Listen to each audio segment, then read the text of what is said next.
Okay. Salam sejahtera, selamat malam. 大家晚上好. Waalaikum. Good evening everyone. Ya, sudah makan semua. Ya. Tibalah masa kita ke sesi live bersama saya. Ini kali yang ke-20 ya. Dan saya mengambil kesempatan ini ya, kita masih dalam sambutan bulan kemerdekaan ya, yang ke-63. So selamat menyambut Hari Kebangsaan ke-63 dan juga salam merdeka kepada semua. Terima kasih kepada rakan-rakan sekalian yang terus bersama dengan saya dalam live kali ini.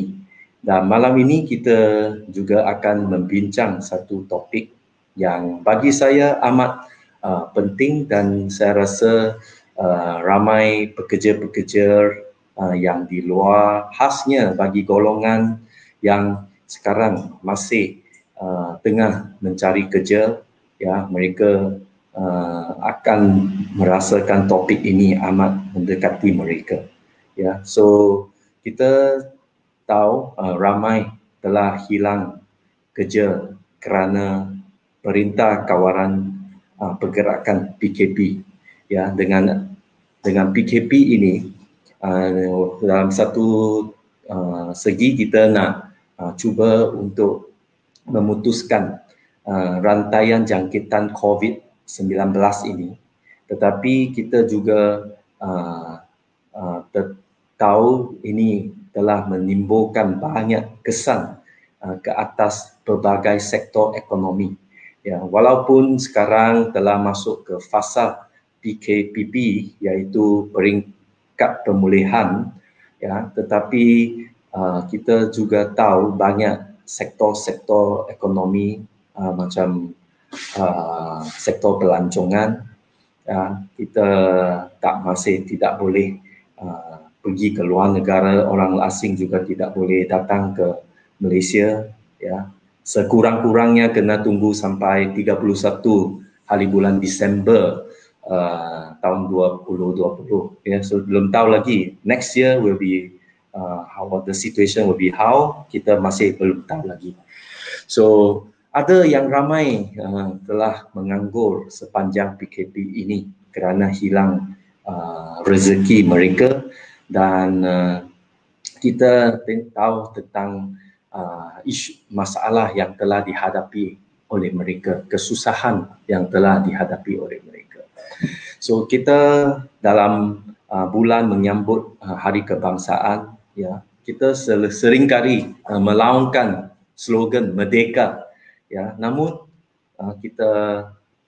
adakah kita memang memahami atau menghayati erti merdeka itu, ya? Sekiranya kita nampak masih ada ramai rakyat yang hidup dalam keadaan yang miskin, ya, ada yang sampai sekarang yang di kampung, ya, yang di dalam kawasan pedalaman di desa yang tidak mempunyai bekalan elektrik dan air yang bersih lagi. Masih ada, sudah kita merdeka 63 tahun, tetapi masih ada orang tidak dapat menikmati atau tidak dapat akses kepada bekalan elektrik dan juga bekalan air yang bersih.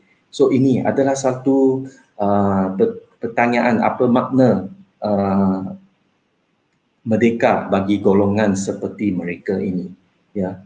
So saya rasa hasrat seorang rakyat Malaysia yang berjiwa merdeka adalah mereka yang berupaya untuk mendapat pekerjaan yang sesuai, ya, yang decent jobs, they can get a decent job, supaya mereka dapat menampung kehidupan mereka secara bermaruah. Mereka dapat hidup dengan bermaruah, ya, dengan they can live with dignity, ya. Ya, so kemiskinan ini sebenarnya kita masih berlaku di Malaysia walaupun sudah 63 tahun kita merdeka, tapi kemiskinan ini masih wujud, ya, masih tidak dapat atasi ya sepenuhnya ya. Dan kemiskinan ini tidak membezakan atau terhad kepada sesuatu kaum sahaja. Ya, golongan miskin dan khasnya sekarang ya ada pekerja-pekerja yang miskin ya. Golongan the working poor ya, mereka merupakan golongan yang lemah. Khasnya mereka juga yang paling lemah apabila berdepan dengan pandemik wabak COVID-19 ini. Ya, so baru-baru ini kita juga tahu ya mereka ramai yang di kalangan mereka yang khasnya yang kais pagi makan pagi, kais petang makan petang, mereka tidak ada satu pekerjaan yang mendapat gaji yang tetap, gaji yang boleh menampung kehidupan mereka. Mereka akan terus terkurung dalam kepompong kemiskinan ini. Ya, so ketidakadilan dan atau inequality ini masih terus wujud dalam masyarakat. Malah kita boleh tahu jurang kekayaan dan kemiskinan itu bertambah besar. Ya, dan baru-baru ini ya Perdana Menteri kita Tan Sri Muhyiddin Yassin juga berkata ya sebenarnya kadar pengangguran telah mula menurun ya hasil daripada pembukaan semula sektor-sektor ekonomi secara berperingkat ya. Mengikut Jabatan Perangkaan Malaysia juga kadar pengangguran secara umumnya pada bulan Jun ya telah turun ke 4.9% berbanding dengan 5.3% pada bulan Mei yang lepas. Ya, so kita nak bincang tentang isu ini, ya pekerjaan, kemiskinan. So malam ini kita amat gembira kerana kita akan menjemput seorang analis ya daripada Penang Institute iaitu Saudari Yap Jo Yee ya. Ya, welcome Saudari Yap Jo Yee. Hi YB, thanks for inviting me. For everyone else who is listening, I'm sorry, but I'm going to have to be speaking in English just because it's easier for me to explain some of the things that you'll be asking about. But thanks again for having me on your talk show. Yeah, no problem. I think a lot of Malaysian can speak bilingual. Yeah. Yes. Yeah. So saya akan bercakap dalam bahasa Melayu, tetapi Saudari Joey akan terus dengan pengongsian beliau dengan bahasa Inggeris. Kerana Joey dia belajar dengan dia tamat pengajian dia di University College of London iaitu dengan Bachelor Science of Economics and also Master Science of Economics. Ya, so kepakaran dia atau research interest dia dalam isu development issue, international trade, game theory and also behavioral studies. Ya. Dan juga pernah bekerja di Royal Bank of Scotland ya, yang bekerja tentang Russian sanctions and monitored asset-backed securities. And afterwards, she also worked in the fintech industry, exploring blockchain use cases in trade finance and financial advisory. So seorang yang saya rasa begitu dinamik untuk bersama-sama dengan kita pada malam ini. Ya, so thank you Joey kerana sudi bersama dengan kita pada malam ini. So tadi saya sudah bincang tentang latar belakang kenapa malam ini kita nak bincang tentang isu pengangguran dan juga isu COVID-19 ini ya. Dan kita telah difahamkan oleh Perdana Menteri seolah-olah kadar pengangguran di Malaysia ini dalam peringkat yang amat rendah, yang terkawal ya. Dan adakah bagaimana kita tahu kadar pengangguran itu dikira ya, dan adakah macam pekerja-pekerja asing ini juga tergolong dalam tenaga kerja yang diiktiraf oleh Jabatan Perangkaan Malaysia? Ya. So Joey. Okay. Yeah. So how the unemployment rate is calculated is they take the number of people who are looking for jobs currently but cannot find jobs, and then they divide it by the number of people who are looking for jobs in total. So those who are participating in the labor force, and these are people who have just graduated and are actively looking for jobs. So it excludes students, it excludes retirees, it excludes people who have decided to not work for any kind of reason. And it does include foreign workers as well as those in the informal sector, people who are like hawkers, people in the gig economy as well. Yeah. So people who are in gig economy, they also consider part of those who as a tenaga kerja lah, part of the labor force. Yeah, they are considered part of the labor force, and they are categorized under own account workers, people who have their own businesses but do not have employees under them, and they're also categorized as part-time employees. So those people be considered gig workers. Yeah. So adakah kadar yang tersebut yang dikatakan oleh Perdana Menteri tadi, iaitu 4.9%, dia kadar pengangguran di Malaysia ini, adakah ia menggambarkan satu keadaan yang sebenar, atau is this show the reality on the ground? Yeah, okay. So before I explain a little bit about that, I just want to give a brief overview of Penang's economy before the pandemic, before COVID-19. So in general, our unemployment rate is lower than the Malaysian unemployment rate, typically at usual times. And but those who are unemployed in Penang, they tend to be secondary, tertiary educated workers.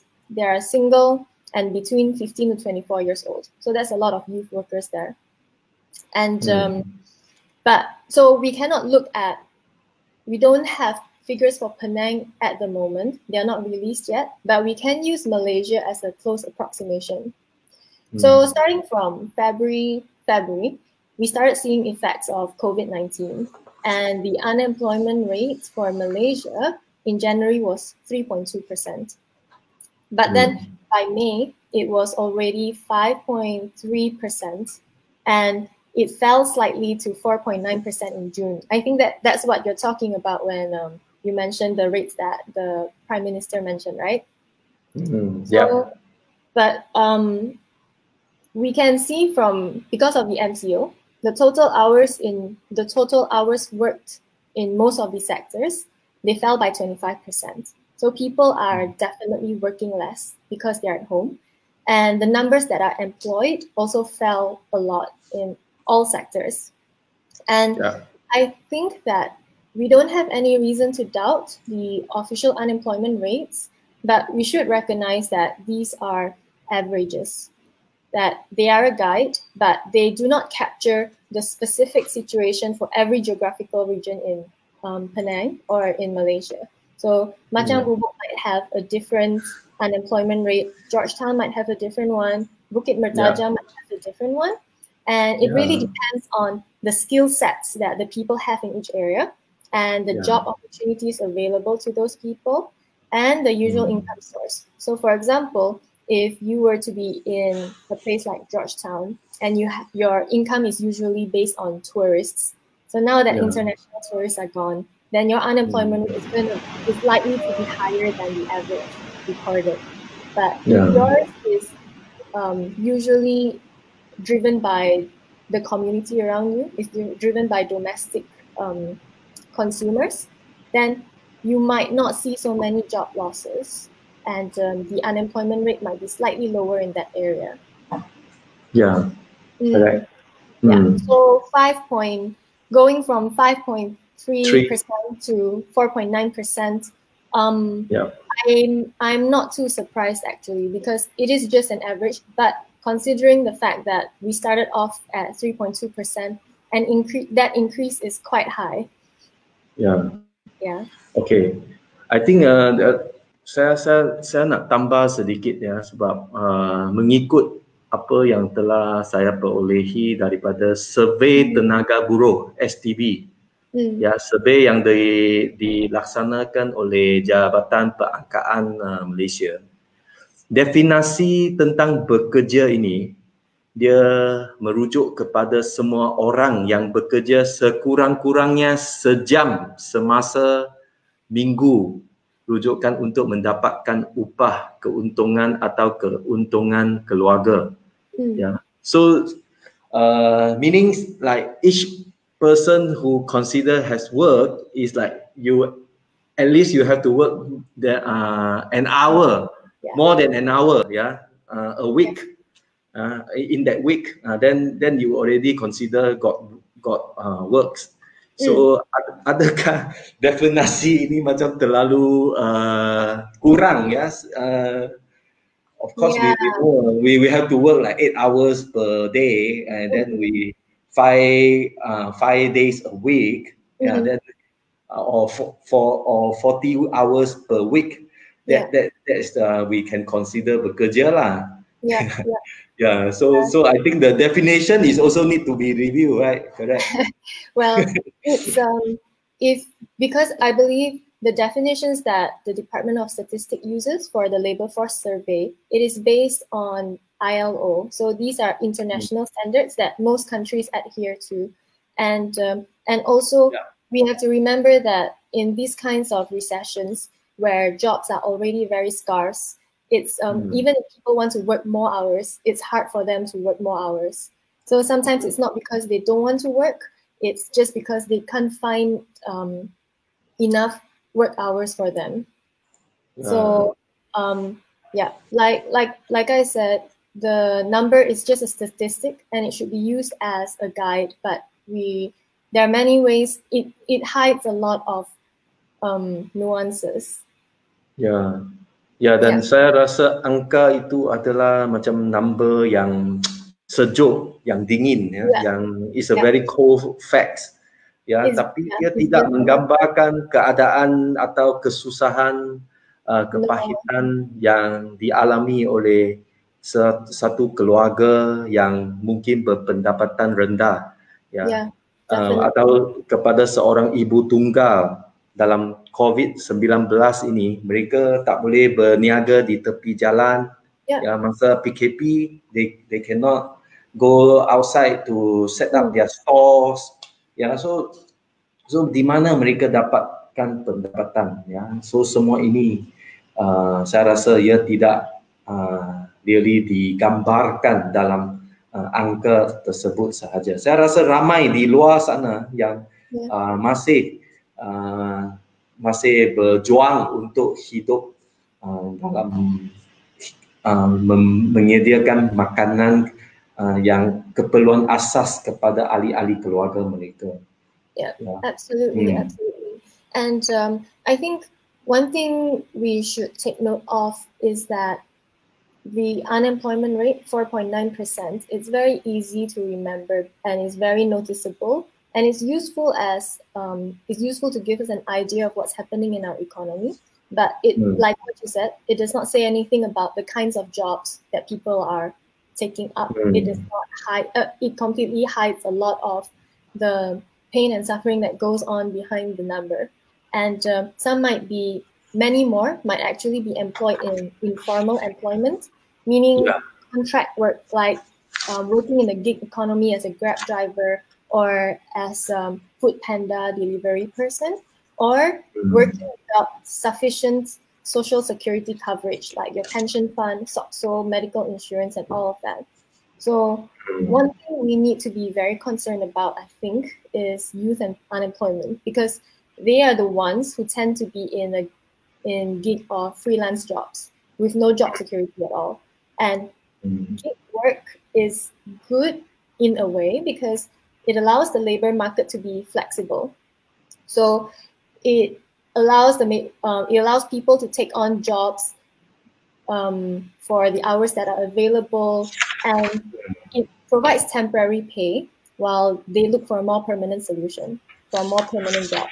But if we allow our young people to remain in these jobs for too long, then there's a risk that once they exit these jobs, when the economy starts to recover, they will be behind their peers in terms of experience and also skills that they require for more high-skilled jobs or semi-skilled jobs.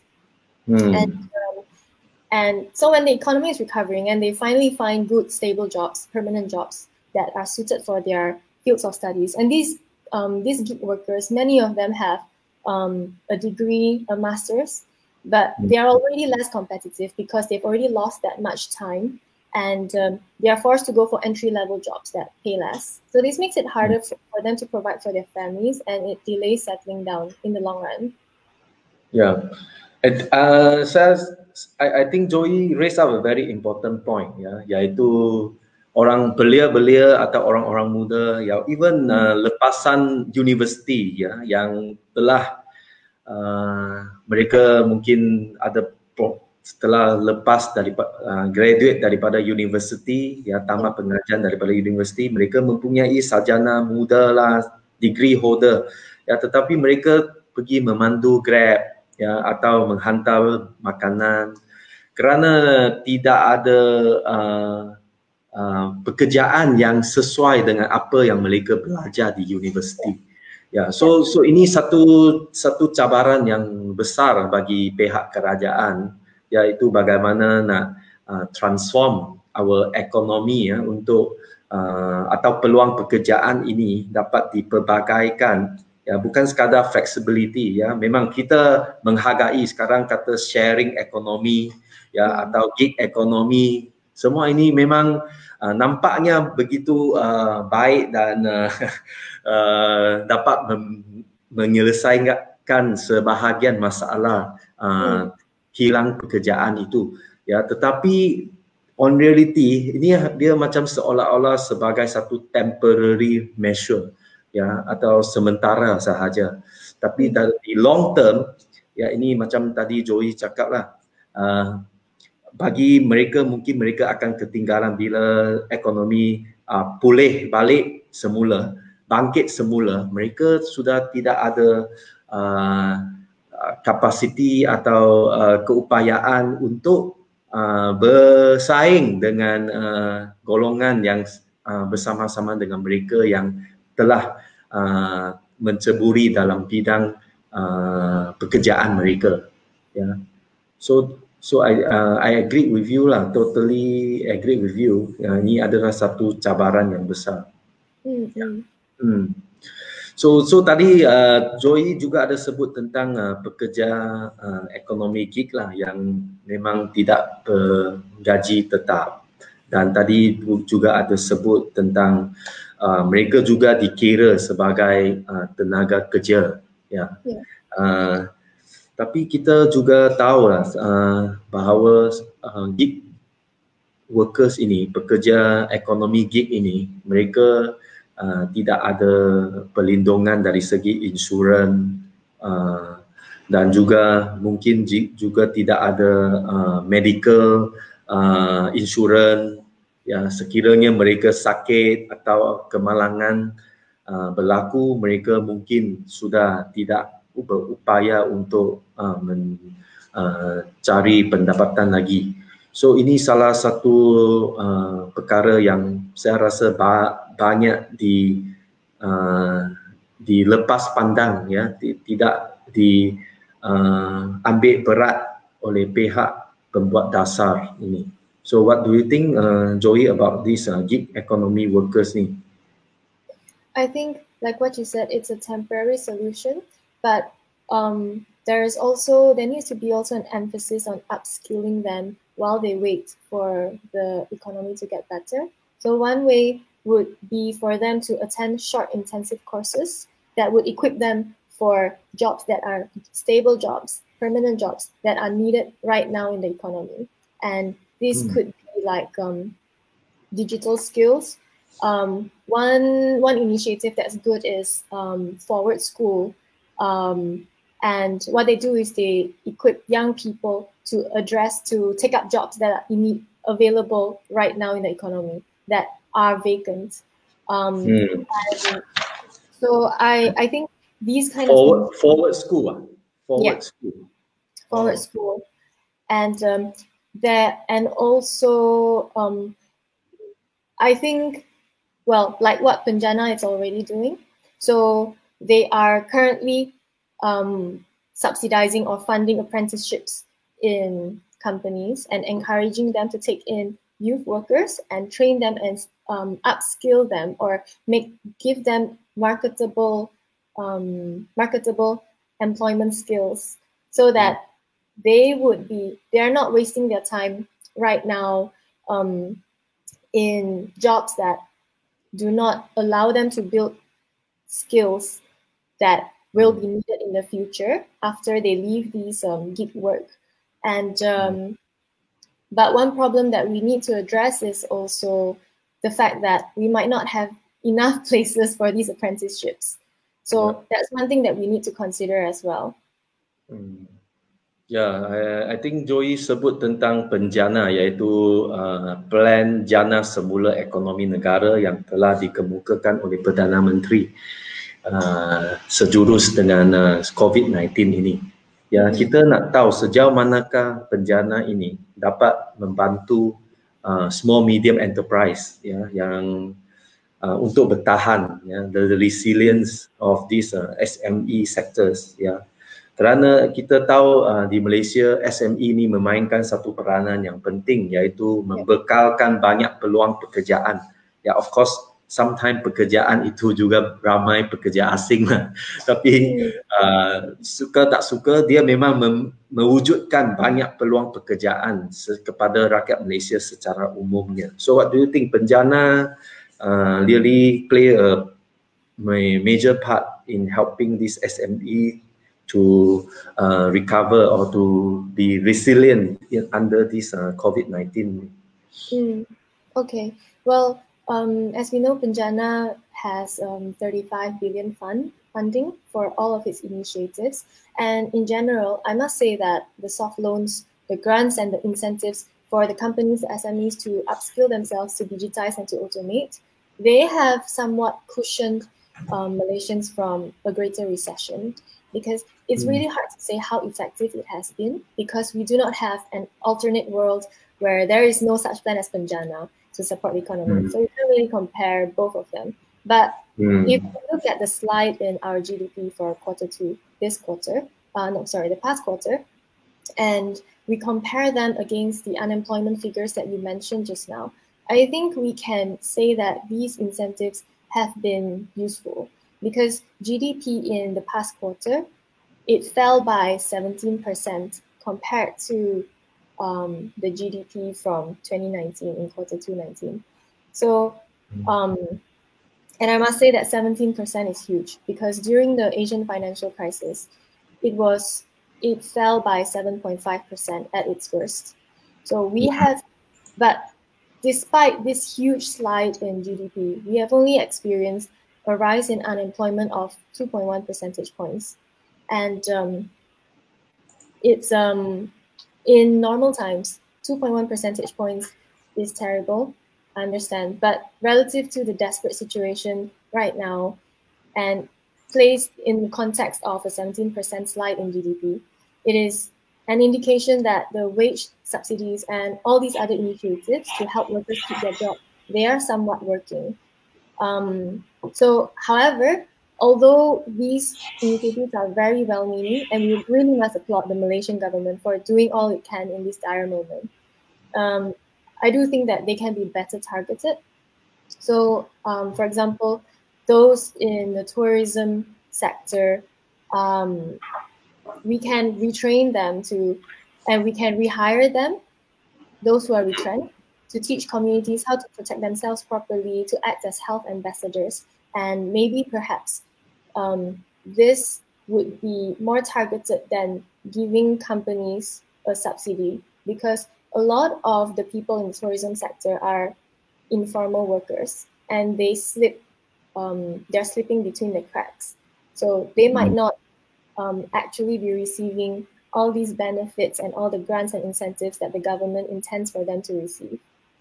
Ya, saya juga mengalu-alukan sesiapa rakan-rakan yang ada di luar sana yang mengikuti Facebook Live ini, boleh ya sekiranya you ada apa-apa pengalaman tentang penjana atau you adalah seorang pekerja, ya adakah majikan anda membuang kerja atau memecat anda, ya sepatutnya tidak boleh. Sekiranya penjana mereka ada membantu SME, majikan anda tidak boleh memecat anda. Ya, so sekiranya you ada pengalaman seperti ini, saya mengalu-alukan saudara-saudari untuk bersama-sama dengan kita untuk berkongsi dengan kita pengalaman anda, sebab kita juga nak tahu kadang-kala maklum balas daripada sektor SME dan juga pekerja-pekerja ini penting, ya. I think the government also need this kind of feedbacks, ya, untuk memastikan bahawa satu dasar itu dapat dilaksanakan memang tepat dengan sasaran, ya. So saya juga kita ada saudara Chia Kapeng, ya. Welcome Chia Kapeng to this Facebook Live dan juga Ke Chai, ya. Ya, so ada apa-apa pandangan, saya juga mengalu-alukan saudara-saudari untuk berkongsi dengan kita tentang apa sebenarnya bantuan-bantuan yang telah dikemukakan oleh kerajaan itu, sejauh manakah yang membantu anda untuk mengharungi masalah yang telah dihadapi oleh anda, khasnya disebabkan oleh PKP ini. So saudari Joy, you tadi juga ada sebut bahawa kita semua sudah tahu PKP ini, PKPP atau Recovery MCO ini akan dilanjutkan sehingga 31 Disember, ya, ada 4 bulan lagi.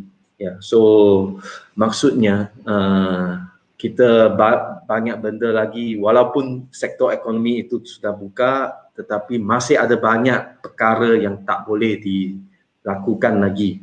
Ya, contoh, ya, masih kita tak boleh keluar dari negara, ya, orang asing juga tak boleh datang, ya. So memang ada khasnya macam sektor pelancongan akan banyak terjejas, ya. Orang-orang yang bekerja di hotel, orang yang bekerja dengan sektor dengan tempat-tempat penginapan, semua ini menghadapi cabaran yang besar, ya. Saya tak ada figure ada berapa ramai macam tour guide, macam pekerja-pekerja di hotel, semua ini, restoran, adakah mereka masih boleh diteruskan, kerja mereka boleh diteruskan atau tidak. Saya tak ada angka ini, tetapi saya juga tertarik dengan satu perbincangan yang saya rasa amat menarik perhatian saya, iaitu ada cadangan daripada ahli-ahli politik di Malaysia juga, iaitu cadangan untuk melaksanakan atau menggunakan Universal Basic Income, UBI, ya, atau pendapatan asas sejagat ini, ya, di mana kerajaan akan memberi sejumlah wang kepada semua rakyat, ya, semua rakyat dapat satu pendapatan daripada kerajaan untuk menjamin keperluan asas hidup mereka dapat diteruskan, ya. Tak kira mereka ada kerja atau tidak, mereka akan dapat sejumlah wang. So konsep Universal Basic Income ini, UBI ini, ya, apakah pandangan saudari Joy tentang UBI ini, ya? Adakah ia boleh merupakan satu alternatif atau satu dasar yang dapat membantu rakyat di Malaysia ini, khasnya dalam PKPP ini, ya, ada 4 bulan lagi. Ya, so saya nak dengar pengongsian daripada saudari Joey tentang universal basic income ini. Yep. Yeah, so universal basic income, like you mentioned, it's completely no strings attached. It's for everyone, regardless of their pay, their ethnic group, their gender. And it basically means that it provides sufficient income for people to lead dignified lives and guaranteed access to basic necessities. This is my personal view, so it's not a view, it's not Penang Institute's view. Just want to make that clear, because we have not disclaimer first. So it's this because, well, for the institute, Penang Institute, we have not collected sufficient data or evidence on this to make a come to a conclusive conclusion. And I will present the pros and the cons of having a universal basic income, but I will allow the audience to make their own judgment about whether or not they think this is something that can be implemented in Malaysia. So the reason why UBI has been a very popular topic lately is because people are noticing that governments are already paying out so much welfare payments to the people. And so they are wondering, why not just, is this a taste of what universal basic income would be like? And all right, let me talk about the pros first. The why people are so attracted to this idea of the UBI.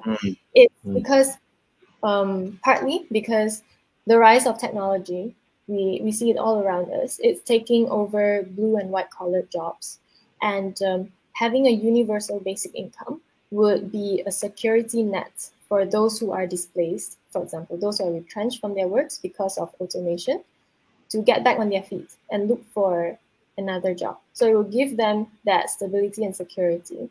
And also, secondly, it would discourage lower wages because it gives the people enough bargaining power. For example, if you are already sure that you will have enough to eat and to cover your expenses, your rent for next month, then you would be thinking, is this job that pays me just maybe 500 a month, is it worth my time since I already have enough to cover my expenses? So it would definitely discourage lower wages and worker exploitation. And thirdly, which is probably very attractive, is that it would lift people above the poverty line. And because of how our welfare programs, actually most welfare programs in a lot of the countries, how they are structured is that they are means tested, meaning that you need to fall below a certain income to qualify for these welfare payments. And they actually discourage poor people or underprivileged people, like people in the B40 group, from accumulating assets that they would need to secure good jobs, or they would need just for a better, higher living standard. And what the UBI does is, because now that you have that stability and that assured income, then you don't have to fall back on all these means-tested programs anymore. And you don't have to actively think about whether or not you should buy that car because it would disqualify you from having your welfare payments or that motorcycle. And so that's one strong argument for the universal basic income. And well, another benefit of it is that it provides a financial cushion for the mistakes that we make in life, or just bad luck. And to be honest, all of us experience that at some point in life. And the difference between people in middle income groups and low income groups is that people in the middle to high income groups, whenever they experience bad luck, like they lose a job, or whenever they make a mistake in life, they have some kind of savings to fall back on, and they have that financial cushion for them to stand back up on their feet. But for many of the people in the B40 group, they don't have that kind of financial cushion. And if anything bad happens to them, if they lose their job or if they get hurt, then that's it. It has really bad consequences for them that many people in many middle-income households or high-income households do not experience. So those are the benefits. There are many more, but there are also cons to the universal basic income. It's first of all, and the most obvious, is that there will be inflation. So if everybody receives a cash transfer, say of 1,000 ringgit or 1,005 ringgit each month, then that would be spent. And when people start purchasing more, that drives up demand. And eventually things become pricier, which is, when demand increases, prices tend to go up as well. And it creates a false sense of wealth, but actually the money that you have, your buying power is slowly decreasing. So eventually things would become unaffordable. And secondly, which is what many people are worried about, is that it might disincentivize people to from working, especially when it's easy to stay in your parents' house and live off a guaranteed income for the rest of your life. And there is no need to develop any skills. So that reduces the human capital in an economy, and that will ultimately reduce its potential for growth. And I think thirdly is funding something like the universal basic income is very expensive, because currently we have almost 32 million people in Malaysia, and just assuming we give them a very basic, just using the minimum wage of 1,000 ringgit per month, I don't think that's enough, because you would need at least 2,000 to survive in Penang, I think. But even using just something like 1,000, that would come to a staggering amount that I don't think at this point the government might have enough funding for it. So you would need to increase taxes at the top. And increasing taxes would also mean disincentivizing people from working. So that's one of the concerns that people have about the UBI.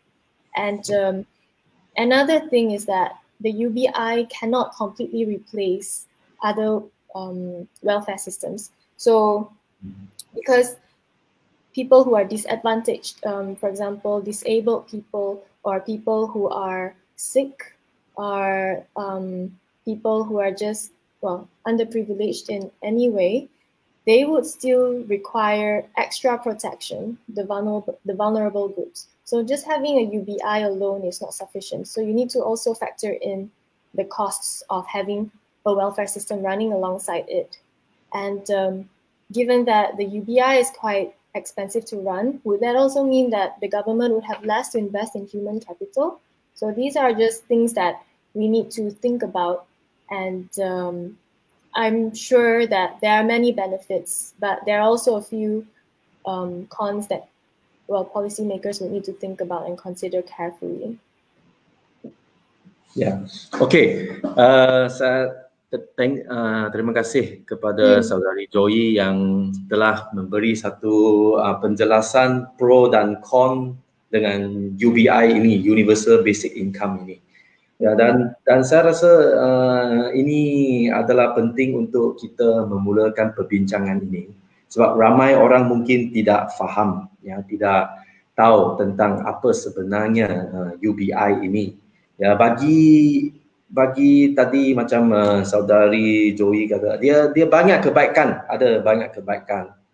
Ya, saya tak mau mengulang, tetapi ada keburukan yang juga perlu diambil kira sekiranya kita nak melaksanakan UBI ini.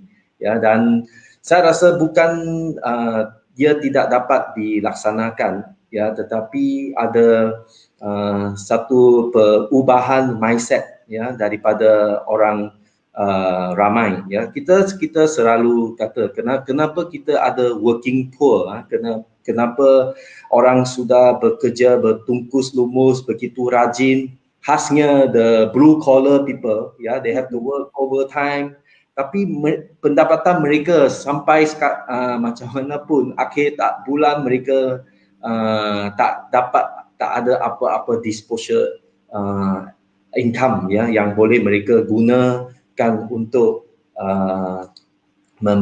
membeli atau membuat simpanan, ya, saving untuk mereka. Tak ada saving.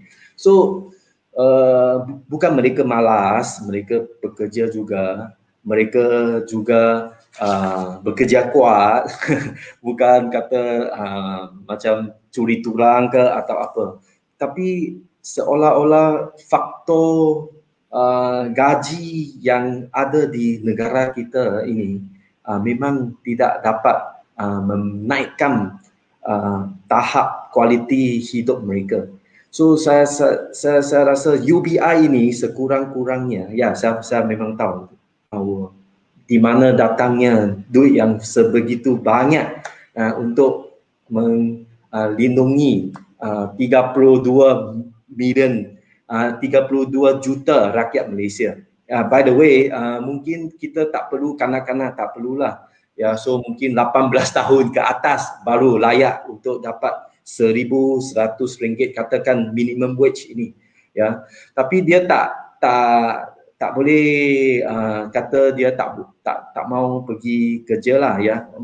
Tapi memang tadi disebut oleh Joey, tak kira you ada kerja atau tidak, selagi you sudah capai umur 18 tahun, you boleh dapat RM1,000 daripada setiap bulan daripada kerajaan untuk memastikan anda dapat hidup dengan memenuhi keperluan seharian anda.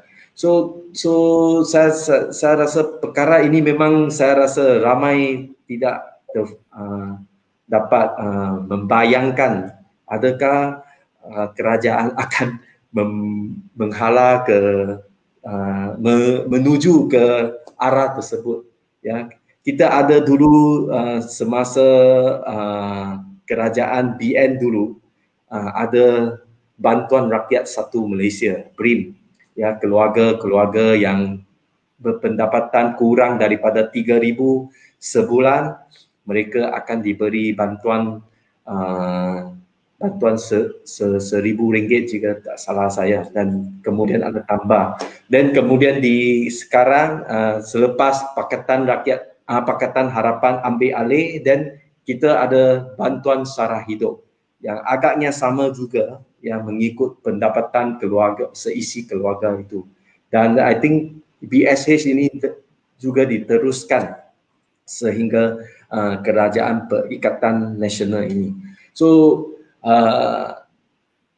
memang sudah ada cara pemberian yang tadi dikatakan oleh saudari Joey. Memang sekarang pun ada welfare system seperti ini, tapi dia secara handouts dan juga pilihan kepada kriteria yang tertentu baru boleh layak. Tapi untuk universal basic income, memang ini satu idea yang bagi saya very disruptive lah, ya, to the current existing social welfare system ini. So saya rasa kita perlu kaji dengan mendalam tentang cadangan tersebut, ya. Saya rasa memang tidak ada satu dasar yang perfect. Memang ada kelemahan dan juga ada kata loophole ke atau ada weaknesses yang boleh diambil kesempatan oleh orang-orang yang tertentu, ya. Tetapi untuk universal basic income ini, ya, kita I think it's a time for us to really look into that, how it actually can be done, yeah, and how actually it will help to uplift the especially the livelihood of the people in the country. So saya rasa ini adalah pandangan saya. Ini satu perkara yang saya rasa boleh dilaksanakan, ya, bukan tidak dapat, ya, memandangkan kita juga ada peruntukan yang agak tinggi juga dalam social welfare ini. Ya, so akhir sekali soalan yang terakhir daripada saya. Tadi kita sudah tahu PKPP ini dilanjut 4 bulan lagi. So kita tahu moratorium yang telah dicadangkan oleh Menteri Kewangan ini akan berakhir pada bulan September. Akhir bulan September ini, Oktober sudah tak ada. So apakah komen saudari Joey tentang cadangan untuk lanjutkan moratorium, ya, dan juga longgarkan syarat-syarat pinjaman, serta memperkenalkan lebih banyak lagi perangsang ekonomi, package perangsang ekonomi yang boleh membantu rakyat bangkit semula. Ya, apa komen saudari? Yep. So I think we also need to be quite realistic about the state of our economy and also of the global economy, because even during the Asian financial crisis, which was the worst for Malaysia, and including the financial crash in 2008, this will be worse than the Asian financial crisis, definitely, and also the financial crash. And we cannot expect to have the kind of bounce back that we had during the Asian financial crisis. During the Asian financial crisis, we recovered very quickly. It was definitely a V-shaped kind of recovery, but I think, and that took at least 2 years. It was 2 years for 1997, but this time I think it will be more than 2 years at least, because first of all, we are very dependent on the external economy. We're very dependent on trade. And right now, none of our neighbors, none of our trade partners are doing well at all. Everybody's in a recession. So we definitely don't have exports to drive our growth anymore. And domestic demand is not going to drive our growth as well. So one thing that will only drive our growth is government expenditure.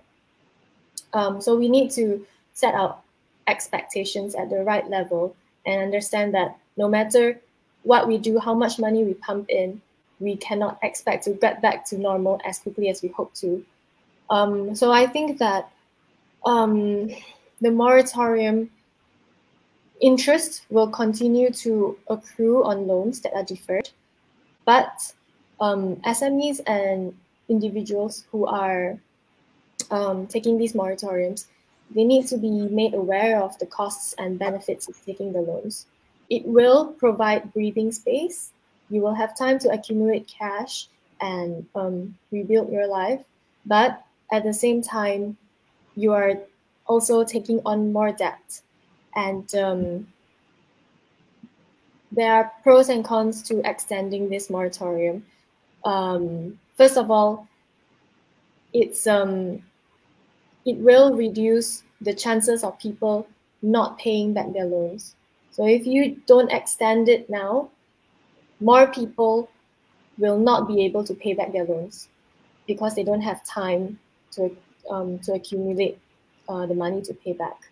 But at the same time, if you extend it, then there is the risk that our financial system might not be as resilient anymore. So we need to think about both sides, the pros and the cons. And the same for soft loans as well. You're talking about making it easier for people to borrow. I think we need a financially literate community to be able to understand the consequences of these soft loans and the moratoriums that they're taking on. I understand that many business owners do know what it will cost them, but at the minute, and it's not an easy decision whether deciding to take on a soft loan or things like that. But at least you need to have at a minimum the financial knowledge to make a judgment on that. And I don't think it is very useful for me to speculate or to estimate the effectiveness of federal level policies, because neither Penang Institute or the state government can change that in the short run. But I think what's important to know at this point is that we need to know that many people are slipping through the cracks. So these are your neighbors, your colleagues, your friends, and mine as well. And we cannot rely only on sweeping policies like a moratorium or soft loans or cash handouts or grants to solve everybody's problems, because there are some people who are invisible to the government and they cannot reach them even if they wanted to. But the government might not see them, but we see them. They are around us every day. And we must start to decentralize the help that we give out to companies and individuals, and it really starts in the community, with the people, with us, and the people that we see in our at our jobs, at our schools and stuff. And so, well, the problem is most people are faced with cash flow problems because their money is tied up with their house, with their car, their assets, and because of the situation of the economy right now, they cannot sell their properties for a good price. So I think if at all possible, if your household or if you are not in a financially bad situation, if you can still get by, then we should do what we can to ease their cash flow problems. For example, this would be like hiring them on a consistent basis with consistent pay for services like simple services that you might need, or supporting home chefs, home bakers around us, people who are trying to start a small business. Try and support the people in your community as much as you can, because this is when community support is truly critical. We cannot just rely on government initiatives. It is really not enough. So, and also for companies in Machang Bubuk, for example, if you can, then it would be good to reach out to the youths in your community and try and, even if you can't pay them, try and hire them for a short-term apprenticeship and equip them with skills that they will need in the future. I think this would be a good way of supporting them, and it would definitely show solidarity within the community, because what we want is to emerge out from this crisis with marketable skills and remain competitive, not just within Malaysia, but we still need to remain competitive within the global economy. So skills is definitely very important. Yeah, those are just my thoughts on the existing policies and what else we can do to help the community and the people in it. Ya, terima kasih saudari Choi Yi. Ya, saya amat terharu dengan apa yang telah dikongsikan oleh saudari Joy tadi, iaitu kita dalam krisis pandemik COVID-19 ini, bagaimana kita dalam keadaan yang kritikal ini, bagaimana kita dapat memberi solidariti kepada orang-orang yang memerlukan bantuan. So dia balik kepada topik yang telah kita berbincang pada malam ini, iaitu 4 bulan lagi PKP itu akan berlanjutan sehingga 31 Disember. Dan adakah kita bersedia untuk mengalami bukan pengangguran tapi satu cabaran yang begitu besar? Bagi kerajaan, adakah mereka telah bersiap sedia untuk menawarkan pelbagai polisi dasar, kerana kerajaan ada kuasa.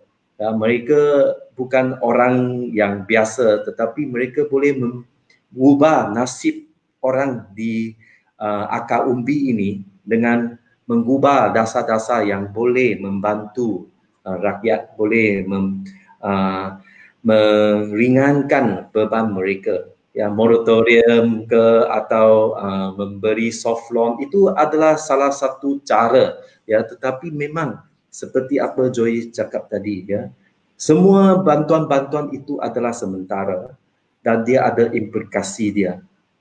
Apabila sesiapa yang ingin memerlukan bantuan, mereka boleh mendapatkan bantuan.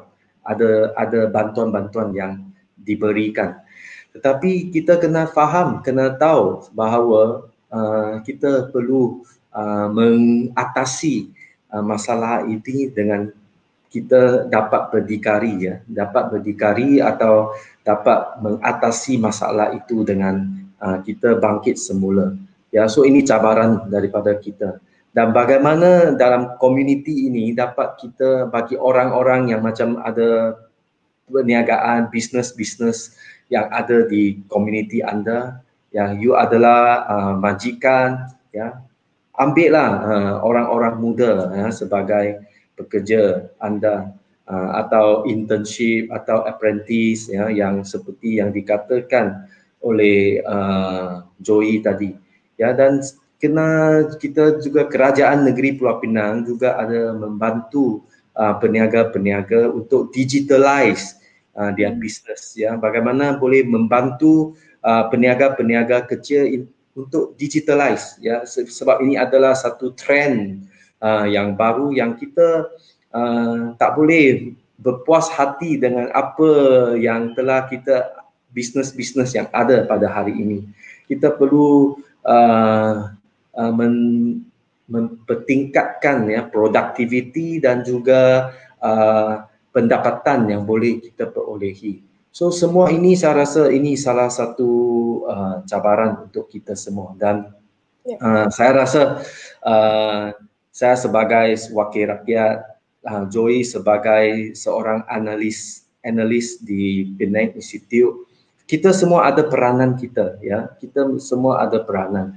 Bagaimana kita boleh bertindak dengan atas jawatan kita atau kedudukan kita, itu adalah penting, ya. Dan perbincangan pada malam ini dia hanya satu pembuka tirai, ya, untuk kita berbincang, berfikir, ya, apa yang boleh kita buat. Ya, bukan kita sekadar duduk di rumah atau kita hanya buat kerja kita sahaja, tetapi kita boleh juga boleh mengemukakan, ya, cadangan atau pandangan apa kesulitan yang anda hadapi. You boleh bagi tahu kita, ya, untuk kita sama-sama cari jalan, ya. Dan kita boleh bagi masalah kita kepada Penang Institute, ya. Penang Institute will get more feedbacks and will be more responsive to what the people needs on the ground, ya. So semua benda seperti ini saya rasa dia akan membantu kita